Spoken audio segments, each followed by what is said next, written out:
بسم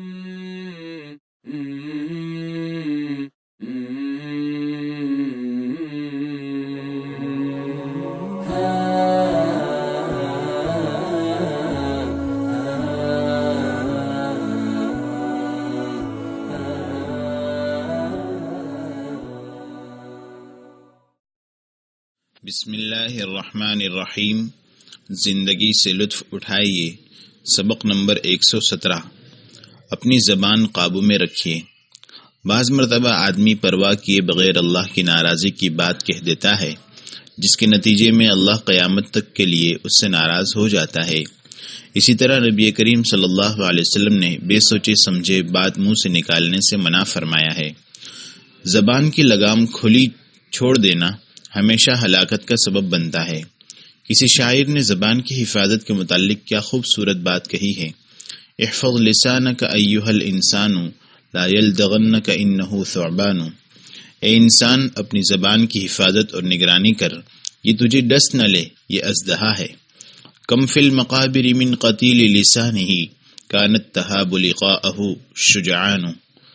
زبان کے کتنے مقتول قبروں میں پڑے ہیں جن کا سامنا کرنے سے بڑے بڑے بہادر ڈرتے تھے۔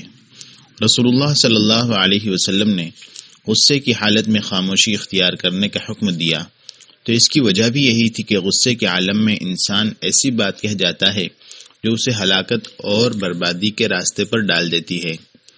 مجھے یاد ہے میں کچھ زمانے پہلے صلح کرانے کے لیے دو خاندانوں کے بیچ پڑا تھا۔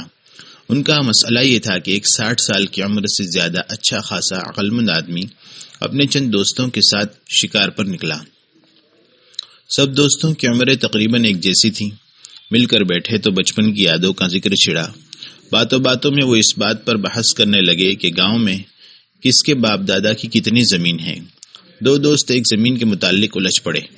ایک کا کہنا تھا کہ وہ زمین اس کے باپ دادا کی ہے، دوسرے کا دعویٰ تھا کہ اس زمین کے مالک اس کے باپ دادا ہیں۔ بات بڑھی تو زمین کے مالک نے غصے میں آ کر اپنے دوست سے کہا، اللہ کی قسم، اگر تم میری زمین کے قریب نظر آئے تو میں اسے تمہارے سر میں دھسا دوں گا۔ یہ کہہ کر اس نے شکار کی بندوق اٹھائی، اس کا رخ اپنے دوست کی طرف کیا اور اس کے سر کے 1.5 میٹر اوپر رکھ کر لبلبی دبا دی۔ قریب تھا کہ دونوں دوست گتھم گتھا ہو جاتے، لیکن دوسرے ساتھیوں نے بیچ میں پڑ کر کے ان کا غصہ ٹھنڈا کیا۔ پھر وہ اپنے اپنے گھروں کو لوٹ گئے۔ وہ آدمی جس کے سر کے اوپر گولی چلائی گئی تھی اس رات بہت غصے سے سو نہ سکا۔ صبح کا سورج طلوع ہوا تو اس نے طے کیا کہ وہ اپنا سینہ ضرور ٹھنڈا کرے گا۔ اس نے اپنی کلاشنکوف اٹھائی اور اپنے دوست کو جب اس کا دشمن تھا تلاش کرنے لگا۔ وہ اسے گرلز اسکول کے قریب گاڑی میں بیٹھا دکھائی دیا۔ وہ ملازمت سے ریٹائرڈ ہونے کے بعد اسکول کی ٹیچرز کو گھر سے اسکول اور اسکول سے گھر چھوڑنے والی گاڑی کا ڈرائیور تھا۔ گاڑی اسکول کے دروازے پر کھڑی کر کے وہ دروازے کی اندرونی جانب بیٹھا استانیوں کا انتظار کر رہا تھا۔ گاڑی کے ساتھ اس جیسی کئی دوسری گاڑیاں بھی کھڑی تھی جو طالبات کے لیے خاص تھی۔ وہ آدمی دور ایک درخت کے پیچھے کھڑا ہو گیا۔ اس کی نظر کمزور تھی۔ اس نے گاڑی میں بیٹھے ڈرائیور کے سر کا نشانہ لیا اور گولی چلا دی۔ ایک کے بعد دیگر 3 گولیاں ڈرائیور کے سر میں دھس گئی اور وہیں پر اس کی جان نکل گئی۔ لوگوں میں ڈر پھیل گیا، چیخ پکار بلند ہوئی۔ پولیس نے آ کر علاقے کو گھیرے میں لے لیا۔ قاتل اطمینان سے پولیس اسٹیشن گیا اور اقرار کر لیا کہ اس نے فلاں شخص کو قتل کر دیا ہے۔ اس کا سینہ ٹھنڈا ہو گیا۔ اب چاہے قتل کیا جائے، جلایا جائے یا قید میں رکھا جائے، اسے کوئی پرواہ نہیں۔ پولیس نے اسے ٹیمپرری طور پر جیل میں بند کر دیا۔